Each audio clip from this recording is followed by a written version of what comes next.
생명 시스템의 구성 단계. 생명 시스템의 구성 단계 해보도록 하겠습니다.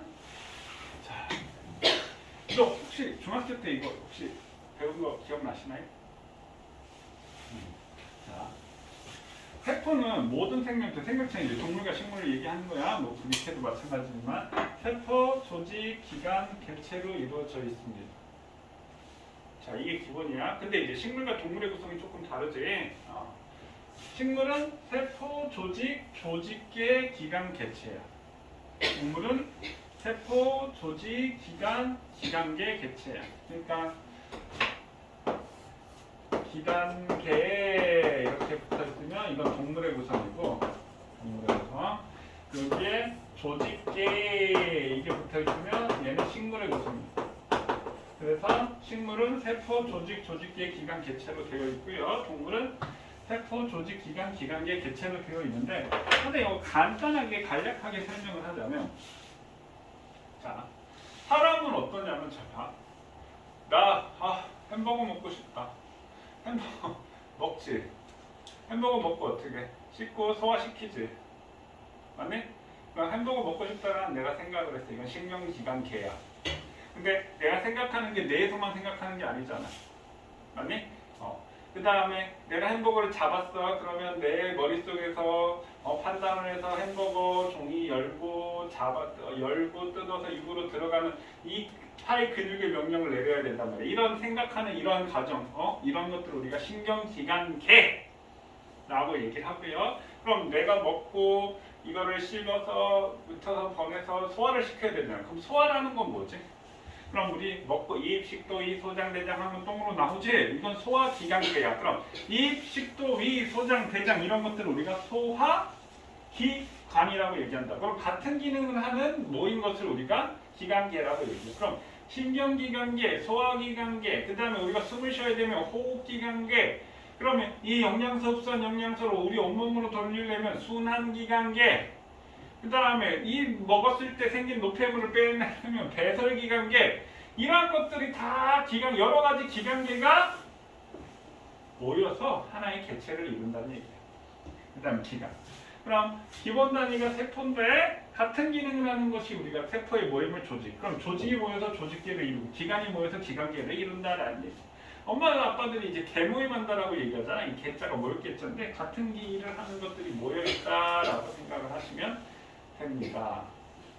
자, 그 다음에 식물 같은 경우는 보면 식물을 내가 이렇게 들었어.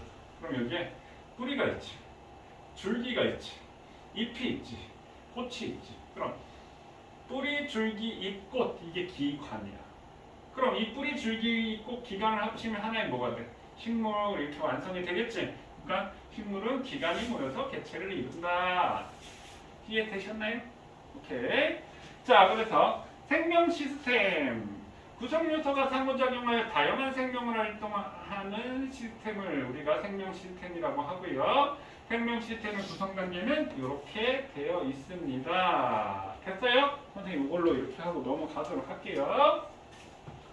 자, 그럼 여기에 이제 보이는 게 이제 동물 세포가 있고 식물 세포가 있습니다. 지금 왼쪽이 동물 세포고 오른쪽이 지금 식물 세포. 이게 지금 가장 큰 차이점이 뭔가요?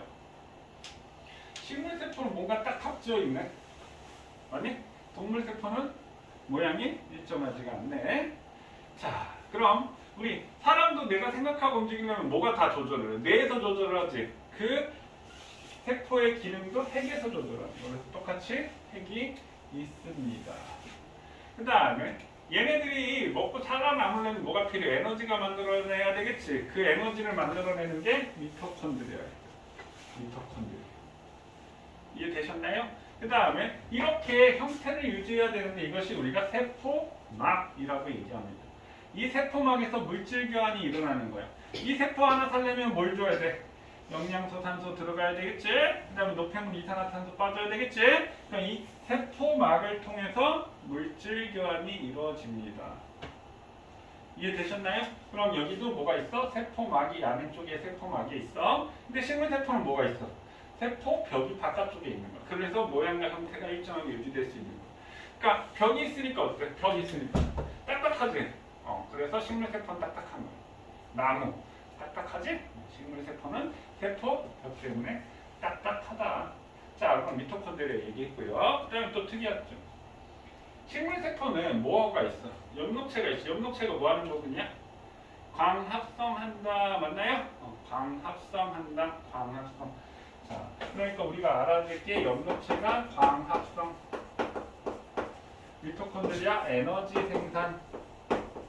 자, 미토콘드리아 에너지 생산. 자, 그 다음에 리보솜은 단백질 합성. 단백질 합성. 그 다음에 여기 미토콘드리아 리보솜 단백질 합성. 이렇게 있죠.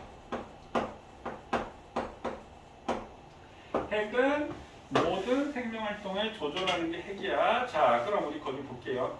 자, 소기관 핵 있지? 자, 핵 특징에 줄시태 유전물질인 DNA가 있고 세포의 생명활동을 조절한다. 자, DNA가 들어있지. DNA 우리 앞에서 배웠지? DNA가 뭐지? 유전물질이지? 자, 그럼 우리 중3 때 세포분열 혹시 배운 거 기억나시나요? 세포분열 순서가 어떻게 돼? 단기, 전기, 중기, 후기, 말기 이렇게 있잖아. 그래서 단기 때는 DNA 양을 2배로 복제한대. 그게 무슨 형태로 있다면 염색사로 있어. 그러면 단기 다음에 전기가 될 때 이제 세포질 분열이라는 것이 일어날 때 세포 분열이 일어날 때 전기 때 염색체가 만들어지는 거야. 그 염색체가 이 염색사로 이렇게 모양이 흩어져 있는 걸 하나로 묶여가지고 모양으로 나타나는 게 염색체야. 그 염색체가 DNA다. 그게 어디에 들어있다고요? 핵 속에. 핵 속에 들어있는 거야. 자, 리보솜 단백질 합성 불시세요. 리보솜 단백질 합성 시험에 꼭 나올 겁니다. 그럼 여기서 리보솜이 뭐냐면, 자, 여기 지금 보시면은요, 여기 골지체나 여기 소포체 옆에 점들이 찍혀져 있거든. 거기 점 따다다닥 찍혀 있는 거 보이시나요? 점 찍혀져 있는 거 보이시나요? 그게 리보솜이야. 오케이? 점 찍혀져 있는 게 리보솜이고 단백질 합성이고 굉장히 중요한 겁니다. 단백질 합성, 리보솜. 자, 그 다음에 소포체. 소포체 얘도 가지고 있고 얘도 소포체를 가지고 있는데 소포체가 보니까 어디에 둘러싸고 있어? 핵 주변에 이렇게 있지. 혹시 그 빵 데니스 페스트리라는 빵 아니? 여러 겹으로 이렇게 샥 이렇게 그런 모양으로 되어 있어. 그 소포체에 리보솜이 붙어 있어. 점점점점 단백질 합성만. 그래서 소포체 세포 내 물질이 이동 통로고 리보솜에서 합성된 단백질을 골지체나 세포의 다른 부위로 운반하는 게 소포체의 역할이야. 그러니까 이 핵 속에서 핵에서 유전 정보가 들어있으니까 핵에 있는 유전 정보를 전달을 받아 소포체를 통해서 전달을 받아서 리보솜에서 그 전달받은 것을 가지고 단백질을 합성한다 이거죠. 자, 골지체.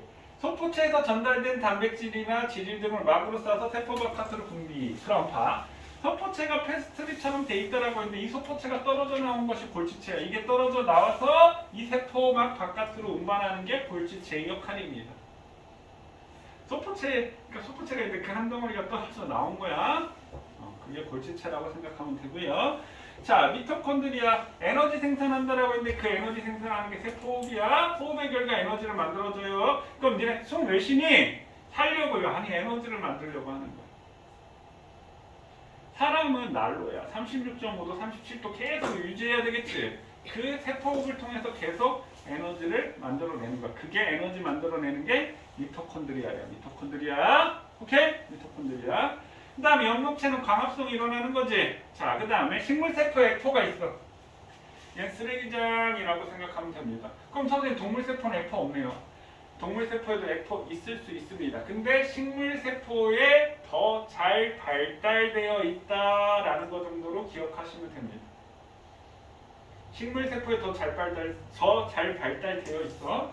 선생님이 액포가 쓰레기장이라 노폐물 저장 창고인데 그럼 늙은 세포가 액포가 더 크겠어? 아니면 젊은 세포가 생성된 지 얼마 안 된 세포가 크겠어? 늙은 세포. 오래된 세포일수록 액포가 더 잘 발달되어 있습니다.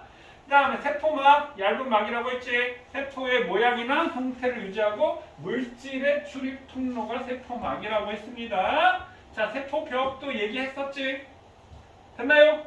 자, 그럼 기억해야 될 거 미토콘드리아, 세포막, 리보솜 엄청 중요합니다.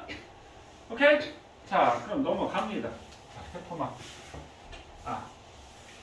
이거 잠깐 볼게요. 자, 핵에 있는 게 이렇게 핵 둘러싸고 서포체이 둘러싸는데 이 점들이 리보솜인데 이 핵에 있는 유전 정보를 받아서 리보솜에서 단백질을 합성한다라고 했지. 그럼 이게 뚝 떨어져 나오면 이 골지체가 이게 뚝 떨어져 나와서 골지체를 통해서 이렇게 바깥으로 내보낸다라는 얘기야. 됐나요? 자, 그 다음에 이거 그림 정도 기억을 해야 될 게 이 그림을 뭘로 기억하냐면 연목체가 녹색이긴 한데 우리 시험 때는 흑색이잖아. 그러니까 이거 봐. 동전을 쌓아 올린 듯한 모습 이게 연목체야. 동전 쌓아 올리는 것 같은 모습. 그 다음에 미토콘드리아는 이렇게 집신 모양으로 생긴 게 미토콘드리아. 에너지 생산, 연목체는 광합성하는 거지. 이거 보고 이게 리보솜, 미토콘드리아, 소포체, 골지체, 연목체 이거 구별할 수 있어야 됩니다. 자, 이건 뭐 다 얘기했으니까 빼고 또 넘어가고. 자, 그다음 세포막의 구조. 백구쪽 그 다음 쪽 합니다. 너무너무 중요합니다. 세포막의 구조. 자, 세포막을 그냥 앞에서 우리가 선 하나로 그렸는데 자세히 보면 이렇게 인지질 이중층이라고 얘기합니다. 인지질 이중층에 자, 단백질이 들어있어. 선생님 여기다 하나 보고 이렇게. 이게 세포막을 자세히 확대해서 보면 이렇게. 요 인지질 이중층에 여기 단백질이 이렇게 박혀있어. 사실 세포막을 통해서 뭐가 된다라고 했어? 물질이 왔다 갔다 이동한다라고 얘기를 했었지? 맞나요? 그러면 요것을 막단백질이라고 얘기를 하는데 여기서는 덩어리가 큰 영양소 같은 게 왔다 갔다 하는 거고 산소나 이산화탄소 같이 기체 교환이 요 세포 인지질 이중층에서 일어나 덩어리가 작은 애들은 그래서 얘를 유동성 모자이크막이라고 얘기를 하는데 유동성이 뭐야? 흐르고 움직일 동 있지. 흐르고 움직이는데 이 단백질이 박혀 있는데 이게 박혀 있는 게 여기 딱 고정되어 있는 것이 아니라 우르르르 움직여 단백질이. 그래서 유동성 모자이크막이라고 합니다. 됐나요? 자, 인지질 이중층 볼게요. 그러니까 여기 이렇게 약간 성냥개비처럼 이렇게 생겼지. 여기 인지질이거든. 자, 그러면 이것을 확대한 게 이렇게 돼. 그럼 이거를 머리 꼬리 이렇게 되어 있는데 자 친수성 소수성 이렇게 되어 있는데 이 소수성이 이게 친유성 이렇게 생각해요. 친수성은 뭐냐면 친해. 뭐하고 친해? 수 물하고 친해. 오케이? 이 머리 부분은 친수성 부분이야. 친수성. 그래서 우리가 극성이라고 얘기를 하는데 자 소수성은 친유성이야. 소수성. 소원하다가 뭐야? 친하다는 뜻이야? 안 친하다는 뜻이야? 소원하다. 안 친하다는 뜻이지? 물과 안 친해 이 말이야. 그럼 기름하고 친해 이 뜻이 되는 거야. 근데 우리 사람에서 제일 많은 게 뭐가 제일 많지? 사람의 구성성분 중에서? 물이 제일 많지? 왜? 혈액의 주성분들이 다 물이란 말이야. 물이 제일 많은데 그럼 물이 있는데 친유성하고 머리 친수성하고 친유성 부분이 있으면 어떻게 되겠어? 이 기름 부분이 만나는 거야. 그러니까 여기 세포막을 이루는 데 있어서 여기는 친유성 기름끼리 모이겠지. 친유성 여기는 친수성. 그러니까 여기는 이제 물이 많을 거 아니야. 그러니까 기름끼리 모여 있는 거야. 인지질 이중층 이해되시나요? 요거 갖고 이제 그림 나오는데 이렇게 해가지고 이런 식으로도 세포막 이렇게 물어본다고. 친수성이 모여있는 게 아니야. 친유성, 소수성끼리 이렇게 모여있는 거야. 머리 쪽이 바깥쪽에 배열이 되어야 합니다. 이해됐나요? 자, 그래서 유동성 모자이크막 이렇게 박혀있는 구조라고 얘기했습니다. 자, 그럼 세포막을 통해서 물질이 이동을 하는데 어떻게 이동을 하냐면 자 확산과 삼투 현상에 대해서 배울 겁니다. 확산과 삼투 현상. 선생님 여기서 방구 끼면 저쪽까지 좀 있으면 방구 냄새가 나. 이 저절로 퍼져나가는 현상이 확산이에요.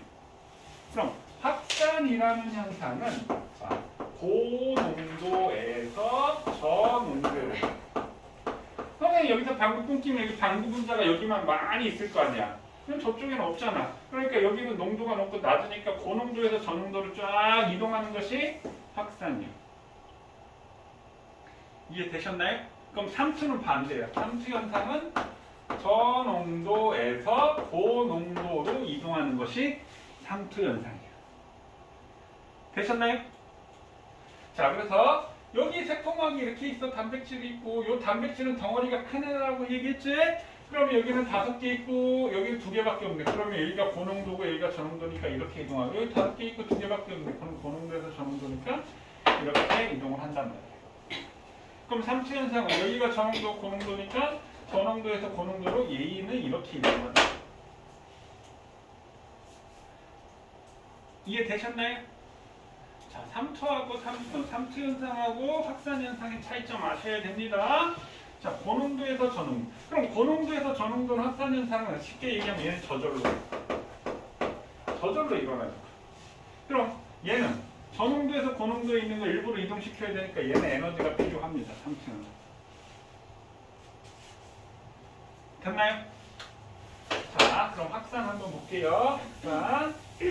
자, 여기가 인지지 이중층, 세포막 인지지 이중층이고 여기는 뭐야? 막단백질이라고 해서 통로단백질 이렇게 있지? 그럼 고농도고 저농도니까 이렇게 확산 현상이 일어나고 있어. 근데 지금 방법이 인지지 이중층을 통해서는 그냥 단순 확산이라고 되어 있고요. 단백질에서 지금 통로 단백질, 운반체 단백질이 있는데 통로 단백질이나 운반체 단백질에서 일어나는 건 촉진 확산이라고 되어 있습니다. 그럼 촉진 확산하고 단순 확산이 우리 한 장 더 넘겨서 제일 마지막 쪽 봐봐봐. 여기가 111쪽이거든. 여기 보이시나요? 여기 보이시나요? 그거 보이니? 그거.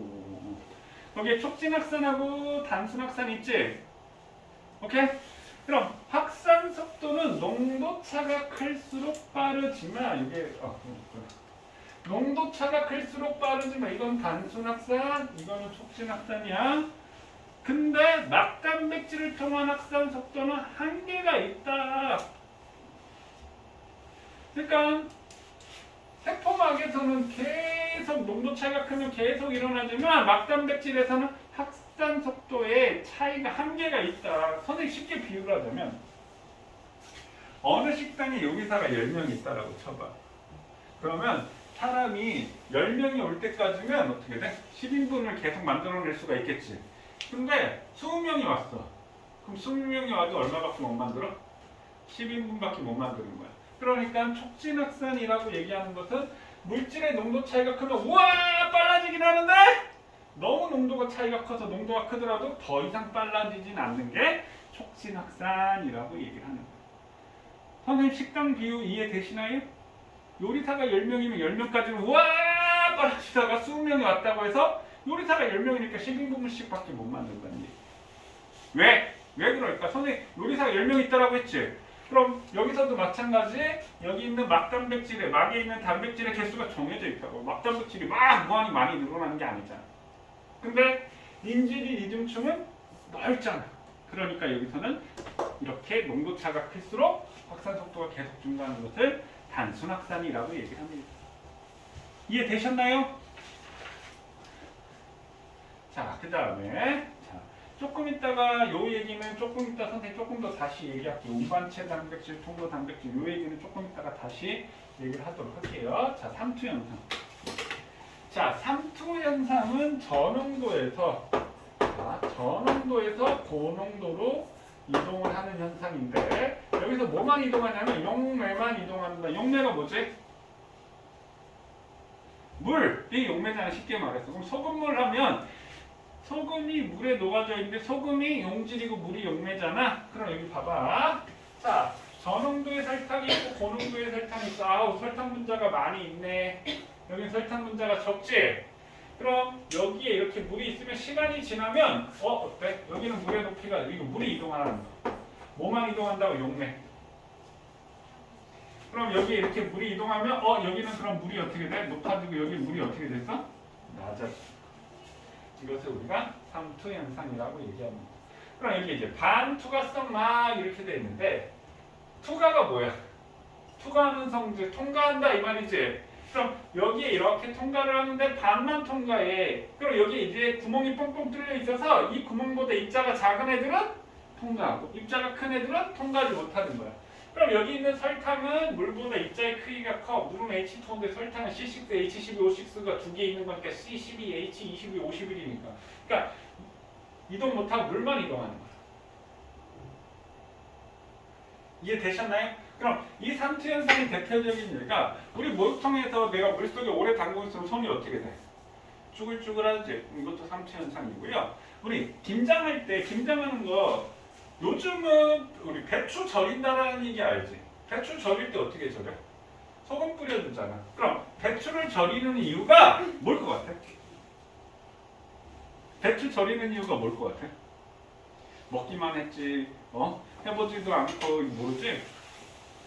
배추 절이는 이유가 뭘 것 같아? 선생님 어렸을 때 이제 김장할 때 딱 보면 어렸을 때도 아니야. 한 10년 전만 해도 배추할 때 김장할 때 보면 배추 크게 통으로 사가지고 이거 일단 다듬어. 그런 다음에 이제 반 다 쪼갠 다음에 거기다 이제 소금을 뿌려. 그런 다음에 그거를 한 2, 3일 놔둬. 하루 이상 놔둘 거야. 하루 이상 놔둬. 그러면 물이 쭉 빠져.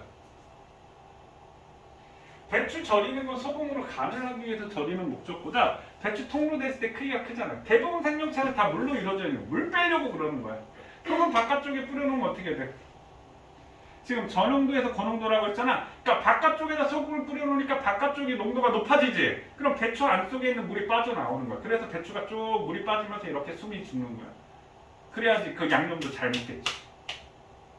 그게 대표적인 삼투 현상이야. 배추 절이는 거. 그리고 식물이 잘 자라라고 우리가 뭘 줘? 식물에 비료를 주잖아. 근데 나 시간이 없어. 나 지금 해외여행 갔다 와야 돼. 해외여행 나 전 세계 일주 할 거야.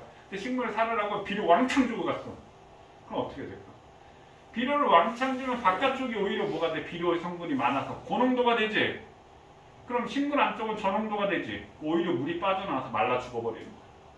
잘 살라고 비료를 줬더니 오히려 말라 죽어버리는 거야. 그것도 대표적인 삼투 현상입니다. 뭐가 이동한다고? 용매가 이동하는 거야. 용매 물이 입자 크기가 작기 때문에 물만 이동한다고요. 오케이? 삼투 현상.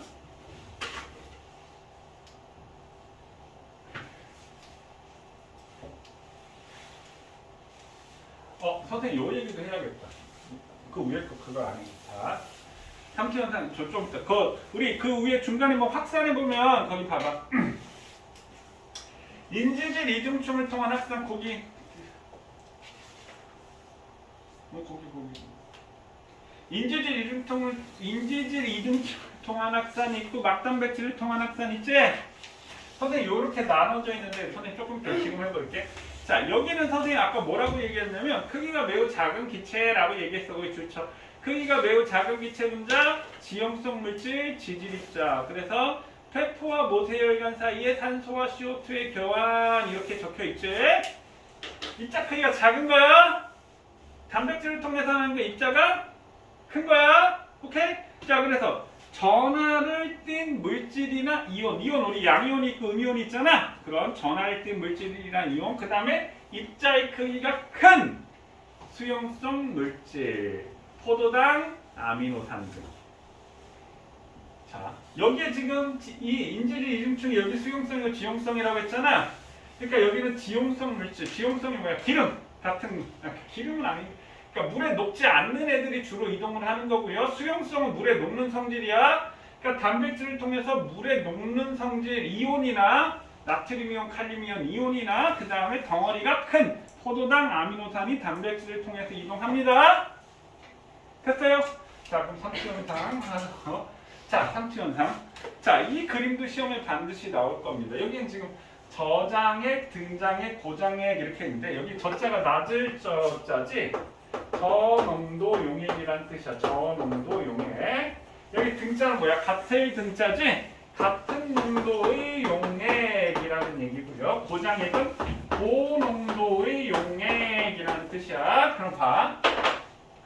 자, 동물세포, 식물세포 중에 이제 적혈구 얘기를 했는데, 자, 삼투 현상은 저농도에서 고농도로 간다라고 했잖아. 그럼 이 세포를 저농도의 용액에 넣었어. 그럼 물이 어떻게 되겠어?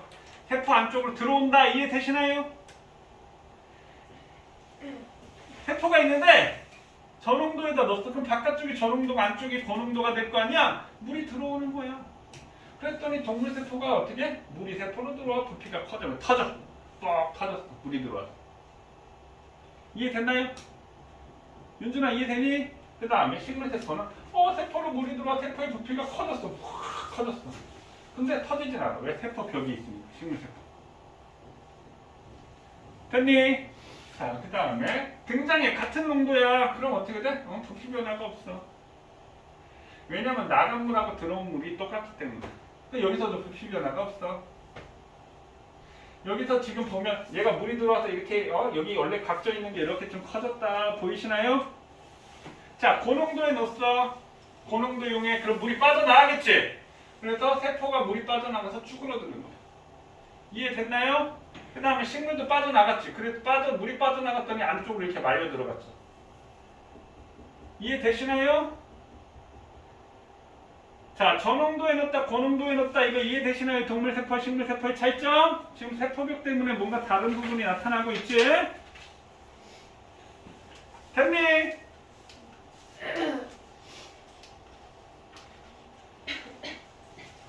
자, 그래서 우리 110쪽 한번 봅시다. 110쪽에 우리 한번 요거 보고, 그 다음 쪽. 아니, 문제 말고. 요거. 여기. 자, 세포막을 통한 단백질 확산, 이렇게. 자, 물질 이동이 거는 단백질에는 통로 단백질과 운반체 단백질이 있다. 자, 통로 단백질. 통로 단백질은 물질 이동하는 통로 역할을 한다. 이온은 대부분 통로 단백질을 통해 확산한다. 줄치세요. 이온은 대부분 통로 단백질을 통해 확산한다. 그 다음에 오른쪽에 운반체 단백질. 운반체 단백질은 물질과 결합한 후 구조가 변하면서 물질을 세포막 반대쪽으로 운반한다. 포도당이나 아미노산과 같은 물질은 운반체 단백질을 통해서 확산한다.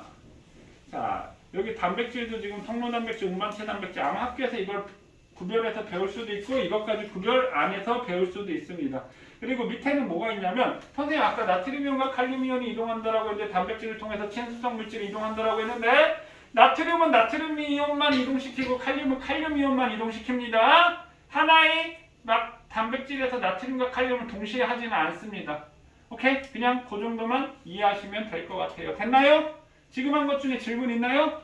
자, 그러면 지금 한 거 문제가 어떻게 주어지는지 한번 보도록 할게요. 잠깐 쉬었다가 일단 그 다음 주 문제 그 개념 확인하기 있지? 그것만 지금 한번 해보세요. 네 문제 1, 2, 3, 4번 개념 확인하기.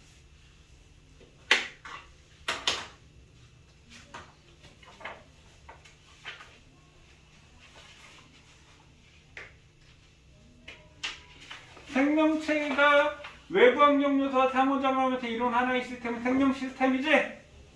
자, 이를 구성하는 기본 단위는 뭐지? 세포. 오케이? 세포. 자, A는 뭐라고요? 세포막. B는 뭔가요? 핵. C는 뭔가요? 미토콘드리아. 동시에 같이 있으니까 미토콘드리아겠지? D는 뭘까요? 리보솜. 그 다음 E는 뭘까요? 엽록체. 그렇지, 엽록체. 한쪽에만 있으니까. F는 뭘까요? 세포벽이 되겠지. 그럼 단백질이 합성되는 장소 E의 E는 뭘까요? 디리보솜이라고 하면 되겠지. 디리보솜. 그 다음에 광합성이 일어나 포도당을 합성하는 장소 뭘까요? 이 엽록체 하면 되겠지. 이 엽록체. 그 다음에 유전물질이 DNA가 있고 생명활동의 중심이 된다. 이건 뭐야? 비핵 이렇게 하면 되겠지. 비핵. 그 다음에 세포 비로나 생명활동에 필요한 에너지를 생성하는 장소이다. 이거는 뭐겠어? C 미토콘드리아 이렇게 하면 되겠지. C 미토콘드리아. 그 다음에 식물세포만 있으면 세포를 보호하고 세포의 형태를 유지하는 역할을 한다. F 세포벽 하면 되겠지. 됐나요? 그 다음에 3번. 세포막은 세포를 둘러싸고 있는 얇은 막으로 주성분은 인지질과 탄수화물이다. 인지질 이중충인데 인지질과 탄수화물이 아니고 인지질과 지방산이야. 글리세롤. X야 X. 탄수화물 아닙니다. 자, 그 다음에 세포 안팎에는 물이 풍부하므로 인지질은 소수성 부분이 서로 마주보며 배열되어 이중층을 이룬다. 맞지? 그러니까 물이 많으니까 안쪽으로 이제 인지질, 그러니까 꼬리 소수성 부분이 있는 거야. 세포막은 물질의 종류, 크기 등에 관계없이 모든 물질을 통과시킴으로 선택적 투과성을 나타내지 않는다. 아까 나트륨이온, 나트륨이온, 칼륨이온, 칼륨이온 선택적 투과성이 나타난다라고 했지? 그래서 X. 자, 4번. 산소와 포도당은 농도가 높은 쪽에서 낮은 쪽으로, 이걸 뭐라 그래? 높은 쪽에서 낮은 쪽으로 확산. 이제 확산.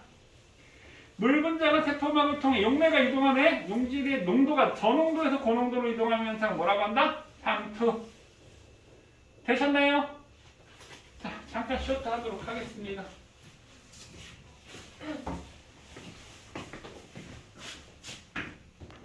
뭐가 질문인가요? 9번이요? 15번?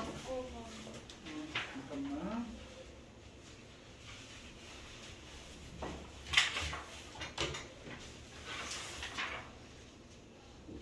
우선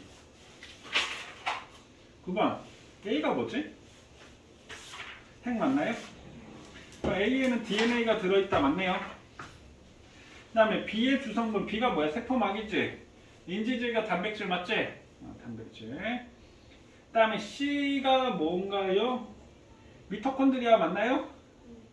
그럼 빛에너지가 화학에너지로 바뀌는 건 포도당이야. 엽록체. C는 미토콘드리아잖아. 됐니? 엽록체가 없지, 동물세포에는. 그리고 미토콘드리아 세포막 핵중에라고 얘기를 했네. 그러니까 미토콘드리아는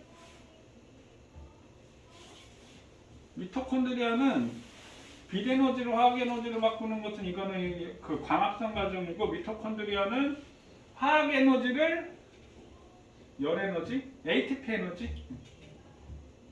바꾸는 거야. 포도당을 갖다가 산화시켜서 만드는 거니까. 또 15번?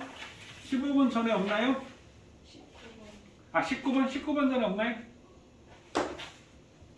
19번 봅시다. 자, 가는 단백질을 통한 세포 물질의 확산이고, 나는 인지질 이중충을 통한 확산이지. 그러면 가를 통해서는 덩어리가 큰 거라고 했잖아. 그러니까 포도당 아미노산 같은 경우고, 그 다음에 인지질 이중충인 나는 산소하고 이산화탄소가 되겠지. 됐니? 4번이 답이 되겠네. 또 23번 한번 보자고요. 23번 옳은 것을 고르시오.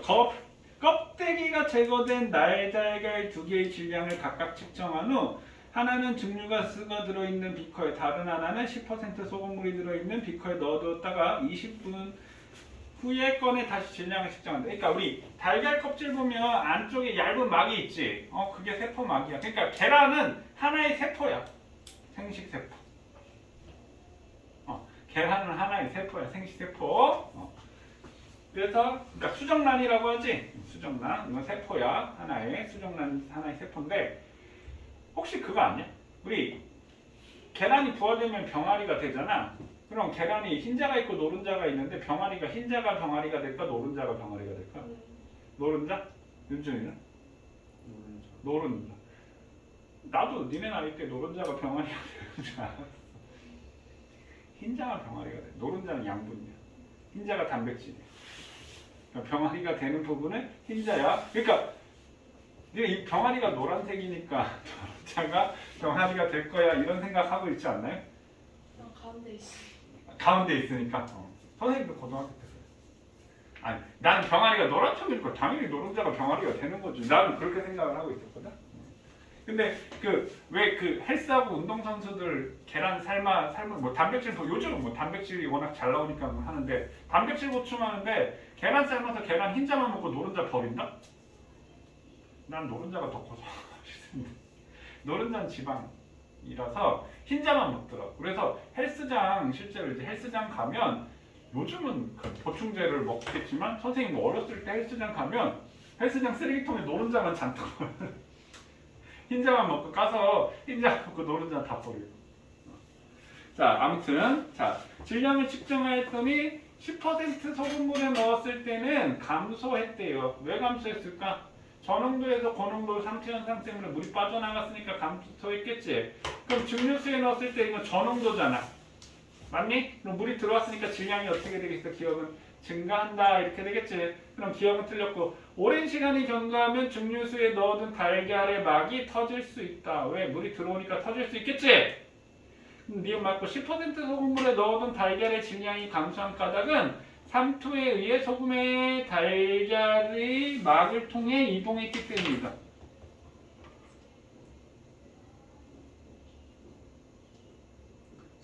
소금이 이동하는 게 아니라고 했지 선생님. 용매, 물이 이동하는 거라고 했지. 소금이 이동한 게 틀렸어. 그래서 니은이 답입니다. 됐나요? 또 질문 없어요? 됐나요? 그럼 숙제 이거 내만각까지 이거 숙제야.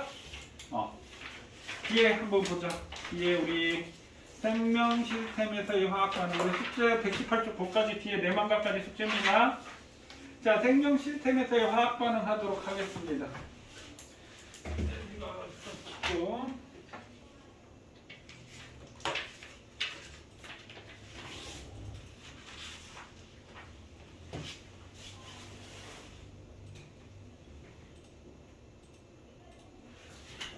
한번 보자고요.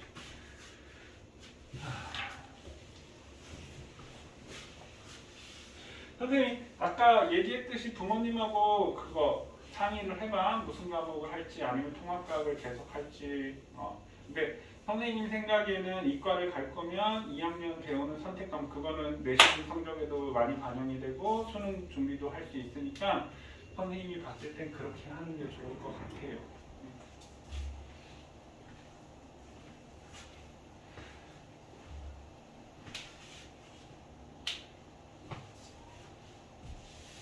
자, 생명 시스템 화학 반응 이것을 우리가 그러니까 생명체에서 일어나는 화학 반응을 물질 대사라고 해요. 물질 대사. 그래서 우리 거기 교재 제부에 보면 적혀 있지. 물질 대사. 생명체에서 일어나는 모든 화학 반응을 물질 대사라고 얘기합니다. 그래서 세포는 물질 대사를 통해 에너지를 얻고 세포를 구성하거나 생리작용을 조절하는 물질들을 합성한다. 이것을 우리가 물질. 그러니까 살아남기 위한 생명 활동에서 일어나는 화학 반응, 화학적 변화, 그걸 물질대사라고 합니다. 그럼 물질대사 한번 볼게요. 자, 일단 선생님 오늘 여기 120쪽 요쪽만 얘기를 할게요. 자, 작은 분자에서 큰 분자로 바뀌었어. 그럼 한번 보세요. 작은 분자 CO2, H2O 등을 합쳐서 큰 분자 C6H12O6 이렇게 있다라고 보시죠. 그러면 이산화탄소 물을 가지고 포도당 큰 덩어리를 만들었지. 이것을 우리가 동화작용이라고 얘기를 합니다. 동화작용.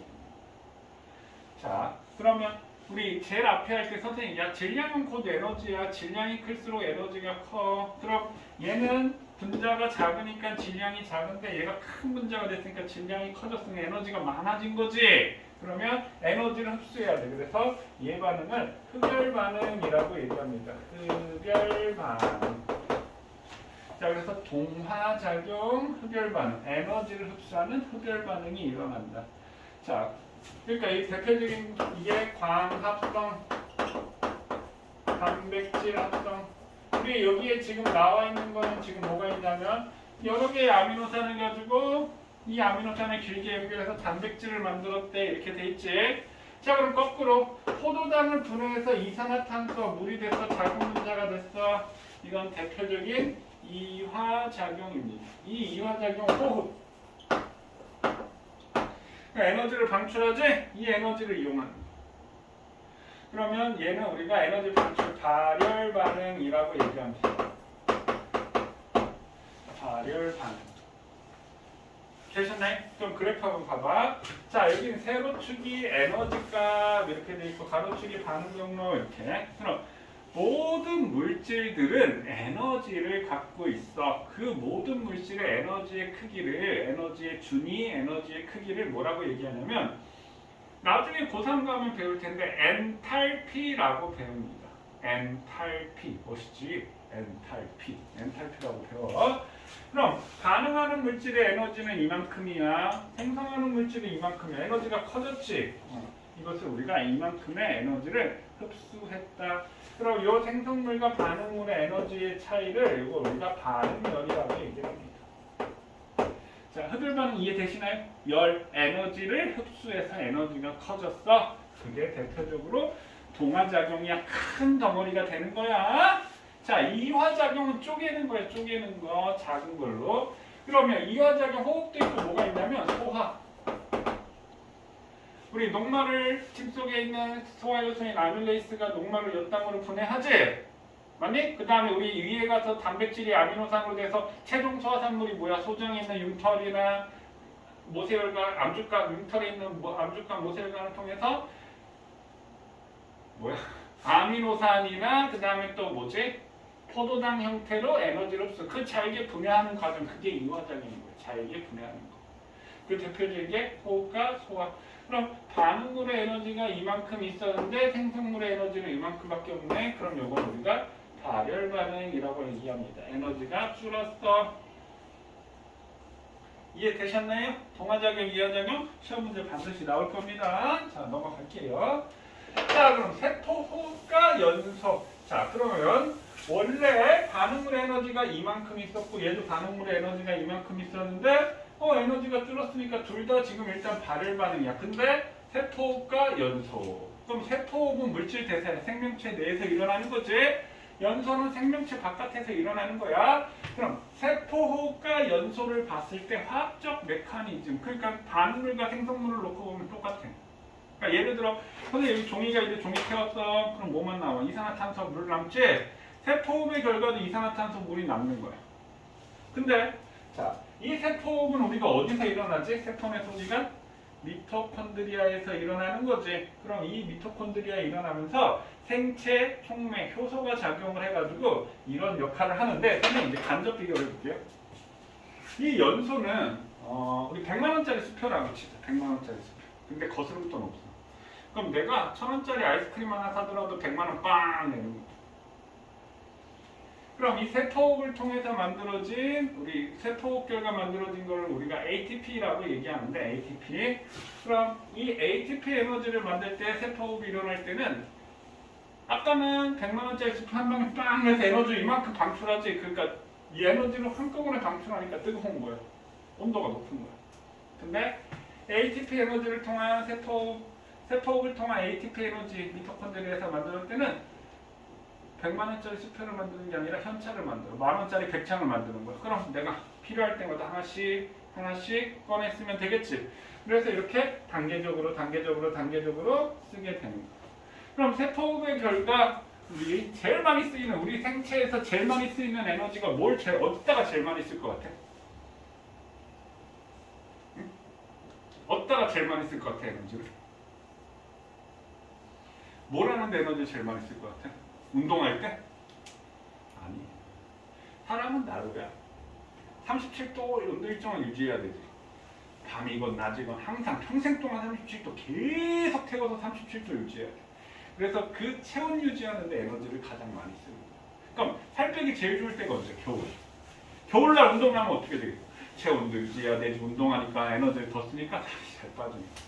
그럼 겨울에 들 먹고 운동하면 어떻게 되겠어? 아우, 살 잘 빠지겠지. 오케이? 그래서 요 차이가 이렇게 계단식이 이제 효소가 작용했느냐, 효소가 작용하지 않았느냐 그 차이에. 그래서 단계적으로 필요할 때마다 에너지를 쓰는 거예요. 차이점 이해되시나요? 그래서 요게 간역이 뭐가 간여했다고? 생체 촉매가 간여했다. 생체 촉매가 간여했다. 자, 요 문제 한번 볼게요. 문제 두 문제만 보고 끝내도록 하겠습니다. 자, 가하는 물질들에서 일어나는 에너지의 변화를 나타내는 이거 교재 없어요. 자, 가는 반응물에서 생성물의 에너지가 더 커. 흡열 반응 뭐라고? 흡열 반응 동화작용 맞나요? 흡열 반응 동화작용. 그럼 나는 반응물 있고 생성물의 에너지가 더 작아. 그럼 이건 발열 반응 이화작용 이렇게 되겠지? 자, 그럼 가는 에너지가 방출 아니지 흡수지. 그럼 기억은 틀렸네. 나는 에너지가 방출이지. 에너지가 줄어드니까. 가는 물질이 합성될 때 맞고 일어나는 에너지 변화이다. 맞네요. 니은 맞고요. 소화가 일어날 때 쪼개는 거지. 소화라고 하는 것은 우리 몸에 그래서 소화 효소가 작용하잖아. 그래서 나와 같은 에너지 변화가 일어난다. 맞네요. 그래서 정답은 니은 티그. 됐네? 자, 마지막. 자, 세포가 연소 이렇게. 그럼 연소에서 방출되는 에너지 총량은 세포보다 많다. 아니 똑같아. 에너지 총량은 똑같아.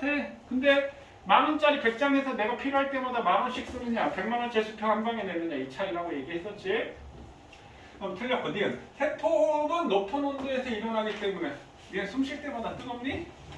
만약에 세포호흡이 연소처럼 한다면 숨 쉴 때마다 뜨거 에너지를 많이 방출하게 되니까 높은 온도에서 일어나기 때문에 여러 가지 생체 촉매가 필요하다. 아니다. 세포호흡은 낮은 온도에서 일어나기 때문에 여러 가지 생체 촉매가 필요하다.